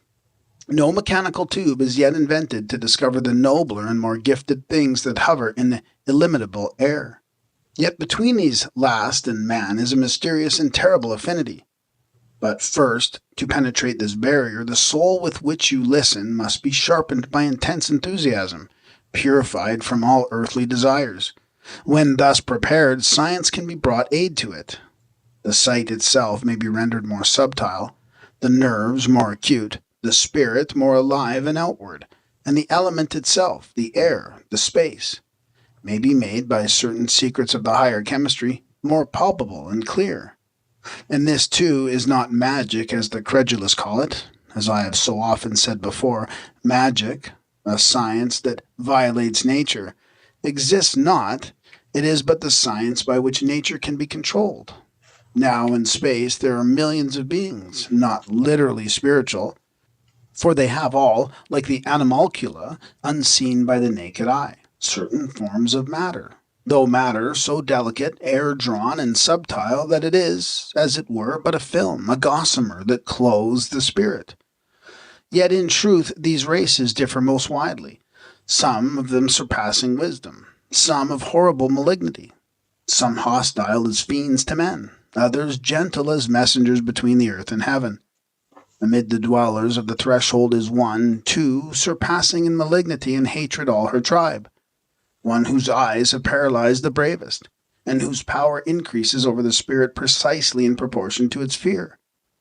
Such is the insufficient sketch of elemental beings void of divine spirit, given by one whom many with reason believe to know more than was prepared to admit in the face of an incredulous public. In the following chapter, we will contrive to explain some of the esoteric speculations of the initiates of the sanctuary as to what man was, is, and may yet be, the doctrines they taught in the mysteries, the source from which sprang the Old and partially the New Testament, belonged to the most advanced notions of morality and religious revelations. While the literal meaning was abandoned to the fanaticism of the unreasoning lower classes of society, the higher ones, the majority of which consisted of initiates, pursued their studies in the solemn silence of the temples and their worship of the one God of heaven. The speculations of Plato in the Banquet on the creation of the primordial men and the essay on cosmogony in the Timaeus must be taken allegorically, if we accept them at all. It is this hidden Pythagorean meaning in Timaeus, Cratylus, and Parmenides, and a few other trilogies and dialogues, that the Neoplatonists ventured to expound, as far as the theurgical vow of secrecy would allow them. The Pythagorean doctrine that God is the universal mind diffused through all things, and the dogma of the soul's immortality, are the leading features in these apparently incongruous teachings. His piety and the great veneration Plato felt for the mysteries are sufficient warrant that he would not allow his indiscretion to get the better of that deep sense of responsibility which is felt by every adept, constantly perfecting himself in perfect mysteries. A man in them alone becomes truly perfect, says he in the Phaedrus. He took no pains to conceal his displeasure that the mysteries had become less secret than formerly. Instead of profaning them by putting them within the reach of the multitude, he would have guarded them with jealous care against all but the most earnest and worthy of his disciples. While mentioning the gods on every page, his monotheism is unquestionable, for the whole thread of his discourse indicates that by the term gods he means a class of beings far lower in the scale than deities, and but one grade higher than men. Even Josephus perceived and acknowledged this fact, despite the natural prejudice of his race. In his famous onslaught upon Appian, this historian says, "Those, however, among the Greeks who philosophized in accordance with truth were not ignorant of anything, nor did they fail to perceive the chilling superficialities of the mythical allegories, on which account they justly despise them. By which thing Plato, being moved, says it is not necessary to admit any one of the other poets into the commonwealth, and he dismisses Homer blandly, after having crowned him and pouring unguent upon him, in order that indeed he should not destroy by his myths the orthodox belief respecting one God." Those who can discern the true spirit of Plato's philosophy will hardly be satisfied with the estimate of the same which Jowett lays before his readers. He tells us that the influence exercised upon posterity by the Timaeus is partly due to a misunderstanding of the doctrine of its author by the Neoplatonists. He would have us believe that the hidden meanings which they found in this dialogue are quite at variance with the spirit of Plato. This is equivalent to the assumption that Jowett understands what the spirit really was, whereas his criticism upon this particular topic rather indicates that he did not penetrate it at all. If, as he tells us, the Christians seem to find in his work their Trinity, the Word, the Church, and the creation of the world, in a Jewish sense, it is because all this is there, and therefore it is but natural that they should have found it. The outward building is the same, but the spirit which animated the dead letter of the philosopher's teaching has fled, and we would seek for it in vain through the arid dogmas of Christian theology. The Sphinx is the same now, as it was 4 centuries before the Christian era. But the Oedipus is no more. He is slain because he has given to the world that which the world was not ripe enough to receive. He was the embodiment of truth, and he had to die, as every grand truth has to. before, like the phoenix of old, it revives from its own ashes. Every translator of Plato's works remarked the strange similarity between the philosophy of the esotericists and the Christian doctrines, and each of them has tried to interpret it in accordance with his own religious feelings. So Corey, in his Ancient Fragments, tries to prove that it is but an outward resemblance, and does his best to lower the Pythagorean monad in the public estimation and exalt upon its ruins the latter anthropomorphic deity. Taylor, advocating the former, acts as unceremoniously with the Mosaic God. Zeller boldly laughs at the pretensions of the fathers of the Church, who, notwithstanding history and its chronology, and whether people will have it or not, insist that Plato and his school have robbed Christianity of its leading features. It is as fortunate for us as it is unfortunate for the Roman Church that such clever sleight of hand as that resorted to by Eusebius is rather difficult in our century. It was easier to pervert chronology for the sake of making synchronisms in the days of the Bishop of Caesarea than it is now, and while history exists, no one can help people knowing that Plato lived 600 years before Irenaeus took it into his head to establish a new doctrine from the ruins of Plato's older academy. This doctrine of God being the universal mind diffused through all things underlies all ancient philosophies. The Buddhistic tenets, which can never be better comprehended than when studying the Pythagorean philosophy, its faithful reflection, are derived from this source as well as the Brahmanical religion and early Christianity. The purifying process of transmigrations, the metempsychosis, however grossly anthropomorphized at a later period, must only be regarded as a supplementary doctrine, disfigured by theological sophistry with the object of getting a firmer hold upon the believers through a popular superstition. Neither Gautama Buddha nor Pythagoras intended to teach this purely metaphysical allegory literally. Esoterically, it explained in the mystery of the Konbom and relates to the purely spiritual peregrinations of the human soul.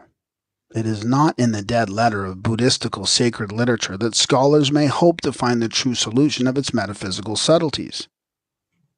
The latter weary the power of thought by the inconceivable profundity of its ratiocination, and the student is never farther from the truth than when he believes himself nearest its discovery. The mastery of every doctrine of the perplexing Buddhist system can be attained only by proceeding strictly according to the Pythagorean and Platonic method, from universals down to particulars. The key to it lies in the refined and mystical tenets of the spiritual influx of divine life. Whoever is unacquainted with my law, says Buddha, and dies in that state, must return to the earth till he becomes a perfect Samanian. To achieve this object, he must destroy within himself the trinity of Maya. He must extinguish his passions, unite and identify himself with the law, the teaching of the secret doctrine, and comprehend the religion of annihilation. Here, annihilation refers but to matter, that all the visible as well as of the invisible body, for the astral soul, perispirit, is still matter, however sublimated. The same book says that what Phro, Buddha, meant to say was that the primitive substance is eternal and unchangeable. Its highest revelation is the pure luminous ether, the boundless infinite space, not a void resulting from the absence of forms, but, on the contrary, the foundation of all forms and anterior to them. But the very presence of forms denotes it to be the creation of Maya, and all her works are as nothing before the uncreated being, spirit, in whose profound and sacred repose all motion must cease forever. Thus annihilation means, with the Buddhistical philosophy, only a dispersion of matter, in whatever form or semblance of form it may be. For everything that bears a shape was created, and thus must sooner or later perish, i.e., change that shape. Therefore, as something temporary, though seeming to be permanent, it is but an illusion, Maya. For as eternity has neither beginning nor end, the more or less prolonged duration of some particular form passes, as it were, like an instantaneous flash of lightning. Before we have the time to realize that we have seen it, it is gone and passed away forever. Hence, even our astral bodies, pure ether, are but illusions of matter, so long as they retain their terrestrial outline. The latter changes, says the Buddhist, according to the merits or demerits of the person during his lifetime, and this is metempsychosis. When the spiritual entity breaks loose forever from every particle of matter, then only it enters upon the eternal and unchangeable nirvana. He exists in spirit, in nothing. As a form, as shape, as semblance, he is completely annihilated, and thus will die no more, for spirit alone is no Maya, but the only reality in an illusionary universe of ever-passing forms. It is upon this Buddhist doctrine that the Pythagoreans grounded the principal tenets of their philosophy. Can that spirit which gives life and motion and partakes of the nature of light be reduced to non-entity, they ask? Can that sensitive spirit in brutes which exercises memory, one of the rational faculties, die and become nothing? And Whitelock Bulstrode, in his able defense of Pythagoras, expounds this doctrine by adding, if you say they, the brutes, breathe their spirits into the air, and there vanish, that is all I contend for. The air indeed is the proper place to receive them, being, according to Laertius, full of souls, and according to Epicurus, full of atoms, the principles of all things. For even this place wherein we walk and birds fly has so much of a spiritual nature, that it is invisible, and therefore may well be the receiver of forms. Since the forms of all bodies are so, we can only see and hear its effects. The air itself is too fine, and above the capacity of the age. When then is the ether in the region above, and what are the influences or forms that descend from thence? The spirits of creatures the Pythagoreans hold, who are the emanations of the most sublimated portions of ether. Emanations, breaths, but not forms. Ether is incorruptible. All philosophers agree in that. And what is incorruptible is so far from being annihilated when it gets rid of the form, that it lays a good claim to immortality. But what is that which has no body, no form, which is imponderable, invisible, and indivisible? That which exists and yet is not, asks the Buddhists.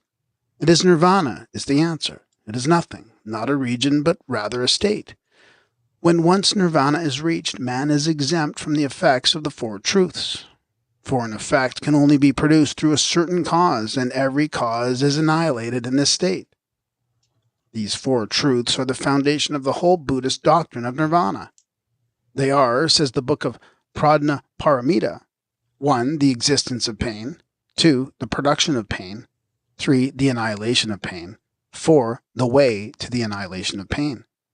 What is the source of pain? Existence, birth, existing, decrepitude, and death ensue. For wherever there is a form, there is a cause for pain and suffering.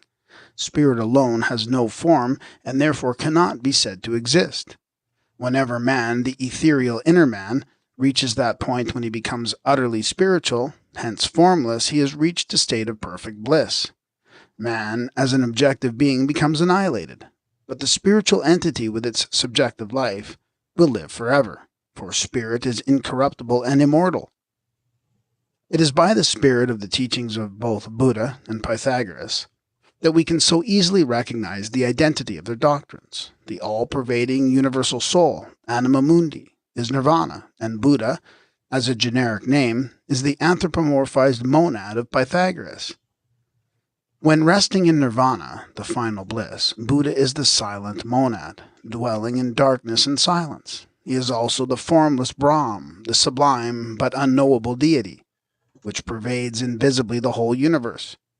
Whenever it is manifested, desiring to impress itself upon humanity in a shape intelligent to our intellect, whether we call it an avatar or a king messiah, or a permutation of divine spirit, Logos, Christos, it is all one and the same thing. In each case, it is the Father, who is in the Son, and the Son in the Father. The immortal spirit overshadows the mortal man. It enters into him, and pervading his whole being, makes of him a god, who descends into his earthly tabernacle. Every man may become a Buddha, says the doctrine. And so throughout the interminable series of ages we find now and then men who more or less succeed in uniting themselves with God, as the expression goes, with their own spirit, as we ought to translate. The Buddhists call such men Arhat. An Arhat is next to a Buddha, and none is equal to him either in infused science or miraculous powers.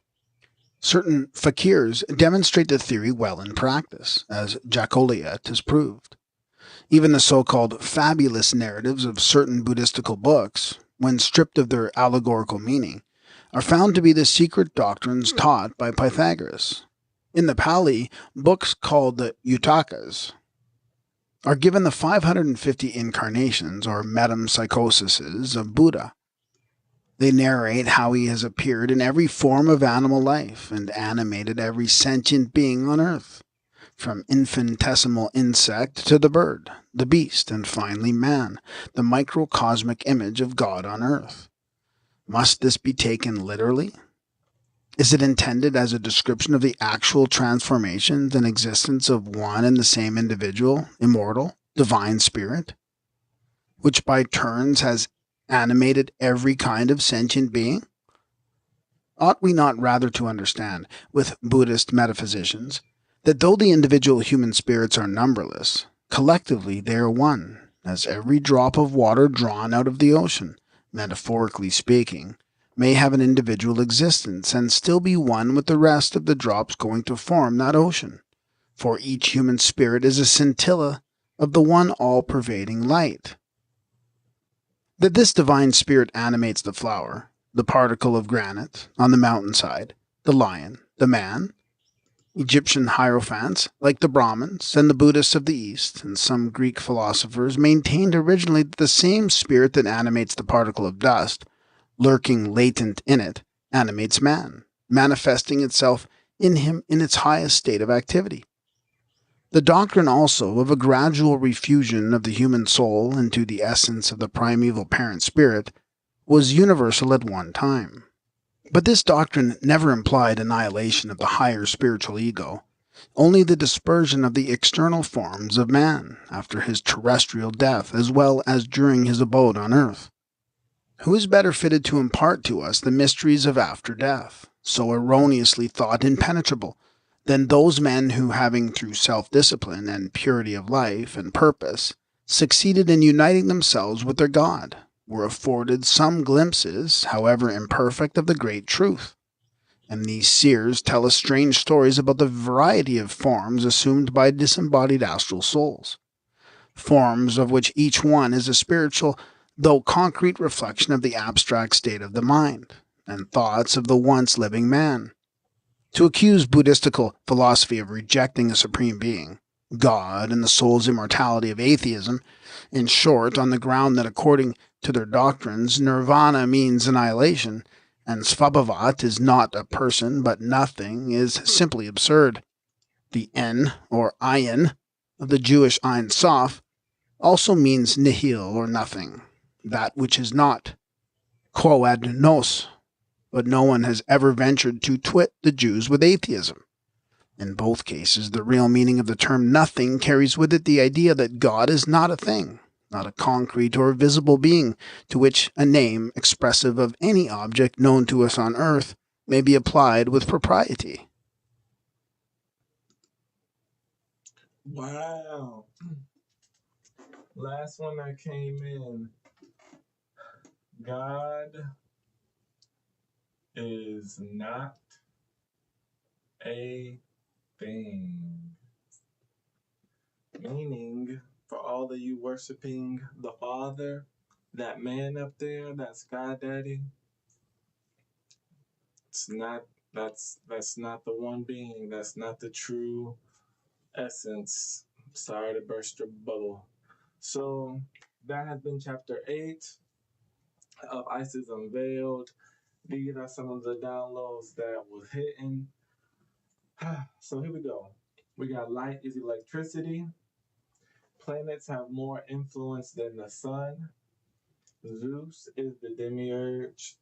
There are different type of beings in and all around us that are able to transcend reality at will.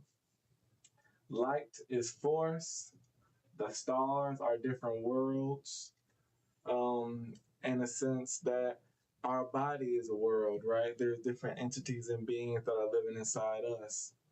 So, yeah, magic is the science by which nature can be controlled. That's why they scare you from everything that gets you back to nature. Mushrooms, weed, just anything that taps you in, places and parks you can't go, shit like that. Spirit is immortal. So if spirit is immortal, that means that we don't die. Another. And last but not least, God is not a thing. So for all y'all that was listening, let me know what stood out to y'all. Let me know what divine downloads came in for you. Like, comment, share, subscribe. Peace.